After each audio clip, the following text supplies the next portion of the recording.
आशापुरी महादेव। आशापुरी महादेव मन्दिर सूर्यविनायक नगरपालिका 7 मा पर्ने भक्तपुर र काभ्रेको सिमानामा अवस्थित रहेको छ। जगाती चोकबाट 10 किलोमिटर दूरीमा पर्ने यस मन्दिर जगाती चोकबाट सवारी साधनमा आधा घण्टा र पैदल हिँड्दा करिब 2 घण्टा लाग्ने गर्दछ। आशापुरी महादेव नै चाल र काक्रेबारी गरी दुई नदीको सङ्गम स्थलमा छ। चारैतिर पहाडले घेरिएको यो स्थल प्राकृतिक दृष्टिले अति रमणीय छ। मन्दिरको अग्रभाग दक्षिणतर्फ फर्किएको छ। मन्दिरभित्र विराजमान आशापुरेश्वर महादेवको शिवलिङ्ग सानो कालो पत्थरको छ, जुन अति सुन्दर देखिन्छ।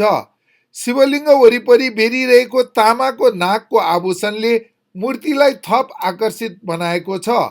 मुख्य मन्दिर वरिपर गणेश लगायत विभिन्न देवी देवताका मूर्तिहरू प्रतिस्थापना गरिएको छ।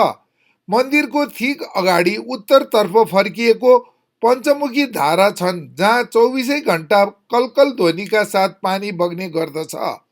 किंवदन्तीका अनुसार मनले चिताएको इच्छा आकांक्षा पूरा गर्ने महादेव भएकोले यसको नाम आशापुरेश्वर महादेव राखिएको हो।